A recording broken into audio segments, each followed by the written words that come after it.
우리에게 주시는 하나님 말씀은 요한계시록 5장 1절부터 14절까지 말씀입니다. 요한계시록 5장 1절부터 14절까지 말씀을 저와 여러분들이 한 절씩 교독하겠습니다. 내가 보매 보좌에 앉으신 이의 오른손에 두루마리가 있으니 안팎으로 썩고 일곱 인으로 봉하였더라. 또 몸에 힘 있는 천사가 큰 음성으로 외치기를 누가 그 두루마리를 펴며 그 인을 떼기에 합당하냐 하나. 하늘 위에나 땅 위에나 땅 아래에 능히 그 두루마리를 펴거나 보거나 할 자가 없더라. 그 두루마리를 펴거나 보거나 하기에 합당한 자가 보이지 아니하기로 내가 크게 울었더니 장로 중에 한 사람이 내게 말하되 울지 말라. 유대 지파의 사자 다윗의 뿌리가 이겼으니 그 두루마리와 그 일곱 인을 떼시리라 하더라. 내가 또 보니 보좌와 내 생물과 장로들 사이에 한 어린 양이 서 있는데 일찍이 죽임을 당한 것 같더라. 그에게 일곱 뿔과 일곱 눈이 있으니 이 눈들은 온 땅에 보내심을 받은 하나님의 일곱 영이더라. 그 어린 양이 나와서 보좌에 앉으신 이의 오른손에서 두루마리를 취하시니라. 그 두루마리를 취하심에 내 생물과 24 장로들이 그 어린 양 앞에 엎드려 각각 검은 고와 향이 가득한 금 대접을 가졌으니 이 향은 성도의 기도들이라. 그들이 새 노래를 불러 이르되 두루마리를 가지시고 그 인봉을 떼기에 합당하시도다. 일찍이 죽임을 당하사 각 족속과 방언과 백성과 나라 가운데에서 사람들을 피로 사서 하나님께 드리시고 그들로 우리 하나님 앞에서 나라와 제사장들을 삼으셨으니 그들이 땅에서 왕노릇하리로다 하더라. 내가 또 보고 들음에 보좌와 생물들과 장로들을 둘러선 많은 천사의 음성이 있으니 그 수가 만만이요 천천이라. 큰 음성으로 이르되 죽임을 당하신 어린 양은 능력과 부와 지혜와 힘과 존귀와 영광과 찬송을 받으시기에 합당하도다 하더라. 내가 또 들으니 하늘 위에와 땅 위에와 땅 아래와 바다 위에와 또 그 가운데 모든 피조물이 이르되 보좌에 앉으신 이와 어린 양에게 찬송과 존귀와 영광과 권능을 세세토록 돌릴지어다 하니 내 생물이 이르되 아멘하고 장로들은 엎드려 경배하더라. 아멘. 지난 봄에 우리 부목사님께서 목사 안수를 받으셨습니다. 오래간만에 안수식에 참여해서 진행되는 예식 전체를 볼 기회를 가졌는데요. 안수식을 하게 되면 이제 안수를 하기 전에 먼저 안수받는 전도사님들을 한 분 한 분 이제 소개를 합니다. 이 소개를 하는데 그날 이제 소개하는 내용을 이렇게 듣다 보니까 비슷한 내용을 이제 반복적으로 계속 소개하는 것을 듣게 되었습니다. 식 자체가 시간이 길어지기 때문에 이제 제 속으로는 저렇게까지 일일이 다 소개를 해야 하는 생각이 없지 않아 있었습니다만은 이제 안수식 끝나고 나서 여러분들이 이 소개하는 과정 때문에 힘들었다 하는 이제 말씀들을 많이 하시더라고요. 그런데 꼭 저렇게 해야 되나 하는 생각을 하면서도 또 이제 저는 또 한편으로는 이제 필요가 있다라고 하는 생각을 하는 것은 이제 그것이 비슷한 내용이기도 하고 어떤 경우에는 똑같은 내용이 반복되는 것이기는 하지만 또 안수를 받는 입장에서는 이제 한 사람에 대한 사실을 정확하게 알리는 내용이기 때문에 필요할 수도 있다고 하는 생각을 합니다. 우리 교회에서는 임직식을 하거나 혹은 이제 시상식을 할 때 웬만하면 이제 대표 시상을 하거나 대표 이제 임직을 하지 아니하고 이제 모든 분들 한 분 한 분 제가 패를 전달하는 경우가 있습니다. 물론 뭐 학생들이 졸업식을 할 것 같으면 이제 너무 많은 어린 아이들이나 학생들이 나오기 때문에 대표 한 명에게 선물을 주거나 하기도 하지만 또 임직자들은 이제 평생에 한 번 임직을 받는 거고 하다 보니까 그 임직자 한 분 한 분 패 내용을 다 읽어드리진 않는다고 할지라도 전달만큼은 1대1로 직접 하는 것이 좋겠다는 생각을 가지고 임직식을 하게 되는데요. 이제 그런 과정을 거치는 이유는 그 한 분이 이제 경험하게 되는 이제 그런 모든 것들에 대한 가치 때문이라고도 말씀드릴 수가 있습니다. 경우에 따라서는 이제 그런 경우 있잖아요. 어떤 행사나 시상식이 진행이 될 때 그 축하를 하는 자리에서 상을 받는 사람들에 대한 소개가 굉장히 길어지는 경우가 있는 것을 볼 때가 있습니다. 어떤 경우에는 뭐 학력으로부터 시작을 해서 이제 양력, 경력 뭐 어떤 것들까지 이제 다 심지어 뭐 그가 어떤 업적을 세우고 뭐 교회 같으면 뭐 어떤 식의 이제 이 활동을 했는지까지 아주 이제 길게 열거되는 경우가 있을 수 있는데요. 뭐 그걸 일단 장단점이나 시비를 가리기 전에 어쨌든 이제 소개받는 사람의 가치가 이제 그만큼 이제 높고 귀하다, 이런 이제 취지에서 이런 일들이 진행되는 것이 아니겠는가 하는 생각을 합니다. 뭐 그런 가치와 이 존귀함으로 따지면 이제 하나님보다 더 가치 있으시고 또 존귀하신 분이 과연 어디에 있겠습니까? 그러니까 하나님에 대한 소개는 뭐 얼마든지 장황해도 이게 과하다 할 수 없는 이제 존귀함을 가지신 하나님이신데, 어떻게 보면 그런 면에서는 이 성경이 하나님에 대해서 알려주는 내용은 지극히 부분적이고 제한적이어서 답답하다 하는 생각이 들 때도 있습니다. 어제 같은 경우에 지금 천상에서 이 많은 천사들과 또 장로들과 그 백성들로부터 경배를 받고 계시는 하나님에 대한 소개가 우리에게 열렸는데, 이 내용이 뭐 몇 페이지 몇 글자로 이렇게 제한돼서 우리에게 전해지는 건 참 답답한 노릇이에요. 그 이상의 광경과 그 이상의 존귀함이 분명히 있을 터인데 이 정도로밖에 소개가 안 되나 하는 아쉬움도 또 한편으로는 남는다는 생각이 듭니다. 이것은 하나님께 대해서뿐만이 아니라 이제 오늘 보시게 되는 이 예수님에 대한 소개도 역시 마찬가지라 하는 생각이 드는데요. 읽어 나가다 보면 처음에는 예수님에 대한 이야기도 시작이 안 됩니다.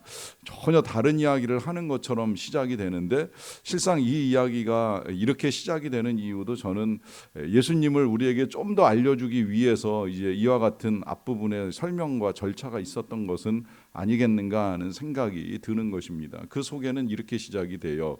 하나님, 보좌에 앉으신 하나님의 손에 두루마리가 있는데 7개의 인으로 봉인이 되어 있고, 그러니까 7번 이제 이게 쌓여 있다는 거예요. 그러니까 그걸 이제 하나하나 이제 떼어야지 이 봉인 두루마리 안에 있는 내용이 개봉이 되는데, 이걸 이제 7번으로 봉인을 했고, 그것을 하나님이 이제 오른손에 들고 계시다라고 하는 건 하나님께서 이제 그 봉인을 떼시면서 정의의 심판을 하나하나 진행해 나가실 계획이라고 하는 사실을 이제 보여주고요.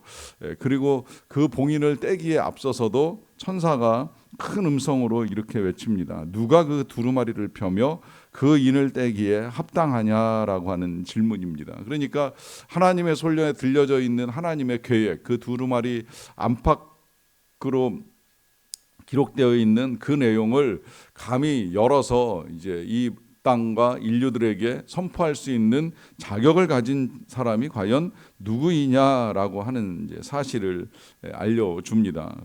그런데 이제 요한이 가만히 생각을 해보니까 하늘 위에나 땅 위에나 땅 아래 능히 그 두루마리를 펴거나 보거나 할 사람은 없는 것 같아요. 감히 누가 제가 하겠습니다 나서서 하나님의 손에 들려있는 하나님의 계획, 그것도 만약에 진노의 계획이라고 하신다면 그걸 가지고 제가 열어서 한번 읽어볼게요, 감히 이렇게 말할 사람이 이 땅에는 존재하지 않는다라고 하는 거죠. 그것은 인간의 존재라고 하는 것이 하나님 앞에서 이렇게 미미하고 또 죄인이라는 사실이 너무 분명하면서 그 일을 감당하기에는 역부족이라는 사실을 깨닫게 되는 것입니다. 그러다 보니까 이제 이 요한이 이 천사의 음성에 보였던 첫 번째 반응은 울음이었습니다. 크게 울었습니다. 정말 인간은 아무것도 아니구나, 무력하구나, 하나님의 섭리 아래서 아무것도 아닌 존재라는 사실을 인정을 하는 고백이 바로 이 슬픔의 눈물인데요. 그때 이제 5절에 보시게 되면 장로 중에 한 사람이 내게 말하되 울지 마라 하십니다. 그러고 이어지는 말씀이 유대 지파의 사자 다윗의 뿌리가 이겼으니 그 두루마리와 그 7인을 떼시리라라고 합니다. 자, 여기서 유대 지파의 사자라고 하는 건 예수님이 유대 혈통에서 나오신 하나님의 사자라는 사실을 알려주는 거고요. 다윗의 뿌리라고 하는 건 마지막 계시록 끝에서도 다시 한번 나옵니다마는 예수님은 다윗의 후손이기도 하시지만 또 원천적으로 모든 인류의 창조에 하나님과 동역하신 하나님의 아들로서 다윗의 뿌리라고 해도 전혀 틀리지 않는 표현이 되는 것이죠. 이 유대 지파의 사자이시오 다윗의 뿌리이신 예수님이 이기셨으니 그 두루마리와 그 7인을 떼시기에 합당하다는 거예요. 그러면 어떻게 합당하냐라고 하는 점에 있어서는 그 다음에 이제 예수님에 대한 설명으로 이어집니다. 내가 또 보니 보좌와 네 생물과 장로들 사이에 한 어린 양이 서 있는데 일찍이 죽임을 당한 것 같더라. 그에게 7뿔과 7눈이 있으니 이 눈들은 온 땅에 보내심을 받은 하나님의 7영이라 해서, 자, 이 예수님에 대한 설명을 보좌와 생물과 장로들 사이, 그러니까 이 하나님과 또 천국의 백성들과 천사들 사이의 중심에서 이제 자리를 잡고 계신 분이신데 어린 양의 모습으로 다시 한번 보여주십니다. 그건 이제 나중에 나오는 내용하고도 연결이 되어 있는데, 어린 양은 우리 예수님께서 이 땅에 처음 나타나셨을 때에 요한에게 보이셨던 모습이기도 하고요. 또 실제로 예수님은 이제 구약의 어린 양처럼 인류의 모든 죄를 대속하시기 위해서 피 흘리심으로 우리의 죄를 사하신 분이시기에 이제 어린 양이라고 하는 표현을 통하여서 예수님이 죽임당한 사실을 다시 한번 우리에게 알려주십니다. 그러면서도 이제 그에게 7뿔과 7눈이 있음으로 인하여서 7뿔은 완전한 권세와 영광이요, 또 7눈은 여기 설명되어 있는 대로 하나님의 7영 곧 성령이시기에 결국 성령과 함께 계신 예수님이라는 사실을 이제 우리에게 알려줍니다. 그 예수님 어린 양이 이제 나와서 보좌에 앉으신 하나님의 오른손에 있는 두루마리를 취하십니다. 이 취하는 광경과 동작을 이 소상하게 요한을 통해서 우리에게 보여주시는 이유는 예수님이 하나님의 그 모든 권세, 특별히 심판의 권세까지도 다 위임받으셨다는 걸 다시 한번 이제 보여주시는 거예요. 그래서 예수님이 마지막 승천하실 때 하늘과 땅의 모든 권세를 내게 주셨다라고 하는 그 말씀이 거짓말이 아니라 실제로 이제 그 권세를 위임받아서 이 땅의 선과 악, 이 땅의 정의와 공의를 가지고 심판하실 분이 예수님이시라는 것을 분명하게 다시 한번 알려주시는 것이죠. 그렇게 해서 이제 예수님이 그 두루마리를 취하시니까 8절 보세요. 그 두루마리를 취하심에 네 생물과 24장로들이 그 어린 양 앞에 엎드려 각각 검은고와 향이 가득한 금대접을 가졌으니 이 향은 성도들의 기도다라고 합니다. 자, 여기 보시면 예수님이 두루마리를 취하시자마자 일단은 네 생물, 천사들의 대표와 장로들, 백성들의 대표가 다 예수님 앞에 엎드립니다. 엎드리는 건 경배하는 것이고 예수님은 그 모든 천사와 사람들로부터 경배받기에 합당하신 분이라고 하는 사실이 분명하게 드러나고요. 그런데 경배만 받으시는 것이 아니라 보시면 이 생물과 장로들이 예수님 앞에 향이 가득한 금대접을 드립니다. 그때 이제 설명이 붙어 있죠. 이 향은 성도들의 기도다라고 해서 우리가 이 땅에서 드리는 모든 기도가 예수님께 올려지고 있다는 사실을 다시 한번 보여지는 거예요. 이 사실이 당시 요한에게나 백성들에게나 또 우리들에게 중요한 건 우리는 우리의 기도가 어떻게 하나님께 드려지고 또 하나님이 어떻게 받으시는지를 모릅니다. 그런데 명확하게 지금 그림으로 알려주시잖아요. 이 천국에서 이 장로들이나 혹은 천사들, 이 모든 자들이 다 우리의 기도를 금대접에 담아서 하나님께 향으로 올려드린다는 거예요. 그렇게 하나님은 그 모든 것들을 받으시고 연락하시고 그 후에 이제 하나님의 선한 일들을 이루어 가신다라고 하는 사실을 분명하게 알려줍니다. 이와 더불어서 이제 그들이 찬양하는 내용이 9절에 기록되어 있는데요. 그들이 새 노래를 불러 이르되 두루마리를 가지시고 그 임봉을 떼기에 합당하시도다. 일찍이 죽임을 당하사 각 족속과 백성, 방언과 백성과 나라 가운데에서 사람들을 피로 사서 하나님께 드리셨다라고 합니다. 자, 여기서 이제 예수님이 이 임봉을 떼기에 합당한 이유가 나오죠. 그것은 우리 예수님께서 이 땅의 모든 족속과 방언과 백성들을 위하여서 이 사람들을 피로 사셨다는 거예요. 이 사건이 바로 우리가 믿는 십자가 사건이고 그 십자가 사건을 통해서 이제 우리는 속량받은 하나님의 백성으로 살아가게 되는 것이죠. 그렇게 사서 우리들을 하나님께 드리시고 또 그렇게 하나님께 드려지바 된 그들, 우리들로 하나님 앞에서 나라와 제사장 삼으셨으니 그들이 이 땅에서 왕노릇 하리로다라고 하는 말씀을 통하여 우리가 하나님께 피로 사서 드린 바 된 것으로 끝나는 것이 아니라 더 나아가서는 우리가 하나님의 나라가 되고 하나님의 제사장들이 되어서 왕노릇하기까지 이를 것이다라고 하는 말씀을 하십니다.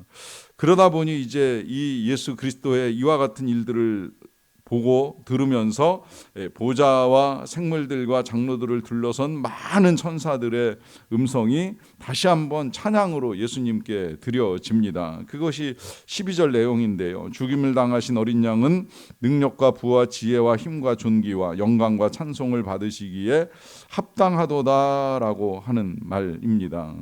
자, 이런 찬양이 지금 예수님께 드려지고 있습니다. 그런데 찬양은 여기서만 이제 그치는 것이 아니라 13절로 이어가시면 하늘 위에와 땅 위에와 땅 아래와 바다 위에와 또 그 가운데 모든 피조물들이 찬양합니다. 보좌에 앉으신 이와 어린 양에게 찬송과 존귀와 영광과 권능을 세세토록 돌릴지어다라고 하자 이제 네 생물이 아멘하고 장로들은 엎드려 경배를 합니다. 자, 지금 이렇게 이제 하나님의 나라에서 하나님께서 어떤 보좌에 어떤 영광 가운데 앉아 계신 모습과 더불어서 이제 오늘은 우리 예수님이 어떤 분이신지에 대한 설명과 더불어 그 예수님을 향한 찬양이 지금 뭐 장로들, 천사들 그리고 심지어 이제 모든 생물과 백성들로부터 드려지고 있다는 사실을 요한이 보고 그 사실을 우리에게 전해주고 있습니다. 왜 그럴까요? 왜 이 사실이 이렇게도 장황하고 길게 기록이 되어 있고 또 저는 오늘 이 아침에 이 사실을 이렇게도 장황하게 설명을 해드리고 있는 것일까요? 여러분, 이 상황, 이 장면을 우리가 머리에 그리고 마음에 담지 않으면 그러면 힘든 거예요. 이 사실을 모르면 우린 자꾸 이 땅의 것들만 보고 땅의 것들만 소망하면서 살아갑니다. 여러분, 우리의 소망은 하늘에 있다는 것 너무 분명하잖아요. 우리의 삶은 이 땅에서 끝나는 것이 아니라는 게 너무 확실하잖아요. 우리가 믿음을 가지고 부활을 소망하며 살아가는 이유가 어디에 있겠습니까? 이 세상에서 벌어지는 일들이 전부가 아니라고 하는 것이지요. 비록 우리가 이 세상에서는 고난을 당하고 억울한 일을 당하고 비참한 일을 겪는다고 할지라도 우리는 지금 그와 같은 삶을 겪고 끝끝내 기도를 드리면서 향과 같은 연기를 하나님께 올려드리면서 믿음을 지켜나가는 우리들을 기다리고 계시는 하나님과 어린 양 예수 그리스도가 계시다는 사실이 너무나 분명합니다. 그러하기 때문에 비록 땅의 일들이 우리의 눈을 가릴지라도 여러분 그 장애물에 눈 멀지 마세요. 하늘을 보세요. 하나님을 보시고 예수님을 보세요. 우리에게는 영광스러운 예수님이 함께 계십니다. 그 영광스러운 예수님이 이미 우리를 초대하셨고 우리는 그 부르심에 응하여 하나님의 백성으로 살아가는 하나님의 자녀들입니다. 그러하기에 비록 우리가 이 땅을 살아도 이미 하늘나라에 안침받은 하나님의 자녀들이다라고 하는 고백을 사도 바울이 우리에게 해 주었습니다. 그러하기에 오늘도 주님 보시기를 바랍니다. 주님 잊지 않으시고 주님과 함께 땅의 일들을 이기시며 영광 가운데 나아갈 수 있는 저와 여러분들의 믿음 되시기를 간절히 축원합니다. 기도하겠습니다. 사랑과 은혜가 풍성하신 아버지 하나님 감사합니다. 오늘도 우리를 사랑하셔서 이 아침 주님 전에 이르게 하시고 하루를 시작하기 전에 먼저 우리가 하나님을 보고 또 예수님을 바라볼 수 있는 눈을 열어주셔서 감사드립니다. 예수님 이 땅에 계실 때는 한 연약한 인간처럼 보이셨고 누군가의 눈에는 죄인처럼 보여서 업신여기고 죽이기까지 하였는데 그 예수 그리스도께서 부활을 통하여 하나님의 아들이신 것을 분명하게 우리에게 알려주시고 또 이제는 승천하사 보좌 앞 하나님 우편에서 이 귀한 권세와 영광과 찬송을 누리고 계시는 모습을 오늘 이 아침에 보게 하여 주신 것을 감사드리옵나이다. 하나님, 우리는 이 세상을 살아가면서 이와 같은 권세와 영광을 지니신 예수님을 바라보지 못함으로 말미암아 이 땅에 벌어지고 있는 일들과 주변의 여러 사람들로 인하여서 넘어지고 쓰러질 때가 많았음을 고백합니다.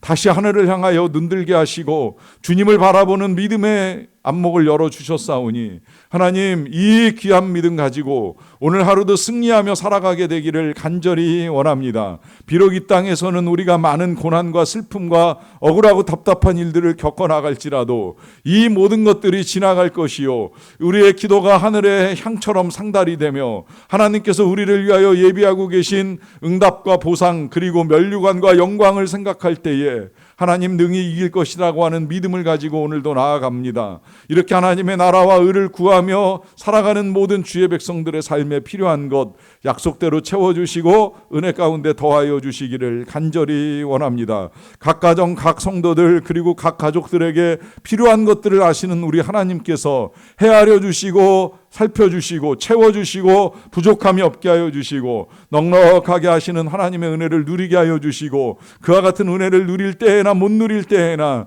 한결같이 주를 찬송하며 감사하며 영광을 올려드리는 삶을 살아갈 수 있도록 하나님께서 함께하여 주시옵소서. 선교사님들을 도와주시기를 원합니다. 어려운 상황에 계시지만 늘 주님의 영광을 사모하게 하시고 그 영광 가운데 전하는 복음을 통하여 열방의 많은 자들이 하나님께로 나와 함께 찬송하며 예배하는 일들을 아름답게 이루어 갈 수 있도록 도와주시옵소서. 하나님, 우리나라는 여러 가지 위기가 닥쳐오는 상황 속에서 끊임없는 정쟁과 분쟁으로 인하여 소음이 들려옵니다. 이 모든 것들을 막아서고 다시금 일치와 화합을 통하여 어려운 시기를 잘 이겨나가서 참으로 힘든 자들이 해방과 자유와 풍요함을 경험하며 나아갈 수 있도록 도와주시기를 간절히 원합니다. 모든 것들을 통해 우리를 다스리시는 하나님의 통치가 드러나고 영광 받으시기를 간절히 원하옵고 예수님의 이름으로 기도하옵나이다.